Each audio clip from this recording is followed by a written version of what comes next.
Hello everyone, দিনটা ছিল 6 ফেব্রুয়ারি। ভিডিওটা পোস্ট করতে আমার একটু লেট হয়ে গেল। তো আমাদের গ্রামের এক রিলেটিভ গ্রাম ছেড়ে শহরে গিয়ে নতুন বাড়ি করেছে, আর বাড়ির গৃহপ্রবেশের পুজো ছিল সেদিন। তাই আমাদের নিমন্ত্রণ ছিল, আর গ্রামে এসেছিল আমাদেরকে বাসে করে নিয়ে যেতে। তাই আমরা বাসে করে গ্রামের অনেকজন মিলে গিয়েছিলাম একসাথে। তো দেখো আমরা ওদের বাড়ি চলে এসেছি, একটু আসতে দেরি হয়ে গেছিল। তা এসে আমাদেরকে মুড়ি খেতে দিল। তারপর মুড়ি খাওয়ার পর আমরা একটু উপরে গেলাম, কারণ হরিনাম সংকীর্তন হচ্ছিল আর সেখানে গীতা পাঠ করে শোনানো হচ্ছিল। তো আমরা একটু শুনলাম।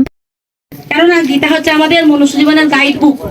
আমরা মনুষ্য জীবনকে কিভাবে চালাবো তার সমস্ত কিছু এই গীতাতে আছে। ভগবান কৃষ্ণ বলে দিয়েছেন আমরা। তারপরে একটু নিজেদের মধ্যে গল্প আলোচনা করে রুমগুলো ঘুরে ঘুরে দেখার পর আমরা চলে গিয়েছিলাম আবার লাঞ্চ করতে। তো যেহেতু পুজো ছিল তাই পুরোটাই নিরামিষ ছিল। তা আমাদের প্রসাদ বা ভোগে কি কি মেনু ছিল সেটাই তোমাদের সঙ্গে একটু শেয়ার করছি। তো দেখো প্রথমেই দেওয়া হয়েছিল পোলাও, আর একটা বেগুনি ভাজা, তারপরে দেখো ডাল, তারপরে চাটনি, তারপরে এটা ছিল 5 তরকারি, তারপরে আলু পোস্ত, আর দেখো অনেক কিছুই দেওয়া হয়েছিল। তারপরে দই মিষ্টি, আর এই যে সুন্দর পায়েসটা, যেটা মানে আমি বাসে এসেছিলাম তার জন্য আমার শরীর খুব খারাপ করছিল বলে একটুও খেতে পারিনি, কিন্তু খুব সুন্দর হয়েছিল। ঠাকুরের প্রসাদ মানে ঠাকুরের একটা আলাদাই মহিমা থাকে, দেখবা যে ঠাকুরের ভোগ খেতে সত্যি একটু অন্যরকম লাগে, মানে দারুণ সুস্বাদু ছিল। তারপর লাঞ্চ করে আমরা নিচে এসে দেখো এই কিউট বেবিটার সঙ্গে একটু সবাই মিলে মজা করছিলাম, মানে ওকে টক আঙ্গুর দিয়েছি যে ওর মুখে রিয়াকশনটা কি হয় সেটা দেখবো বলে। বাট আমরা রিয়াকশনটা দেখার জন্য ওয়েট করাই হলো, ওর কোনো রিয়াকশনই হয়নি, মানে ওর টক জিনিসটা খেতে বেশ ভালোই লেগেছিল। তারপর আমরা নিজেদের মধ্যে একটু গল্প করে একটু এনজয় করে বাড়ি চলে এসেছিলাম। আর বাড়ি এসেছিলাম আমরা ট্রেনে, কেননা আমার বাসে আসতে খুবই শরীর খারাপ করছিল, তার জন্য আর বাসে আসিনি। আর ট্রেনে আসার পর মোরাড স্টেশনে একটু নেমেছিলাম। আর দেখো এই যে ওই ভাইগুলো আমাকে চিনতে পেরেছিল, তার জন্য আমার সঙ্গে ওরা ছবি তুললো। তো আমার সত্যি খুব ভালো লেগেছে। তোমাদেরকে থ্যাংক ইউ সো মাচ। আর এইভাবেই আমার ভিডিওগুলো ভালো লাগলে আমার পাশে থেকো, আমাকে সাপোর্ট করো। তো আজকে দিনটা এইভাবেই কাটলো। টাটা।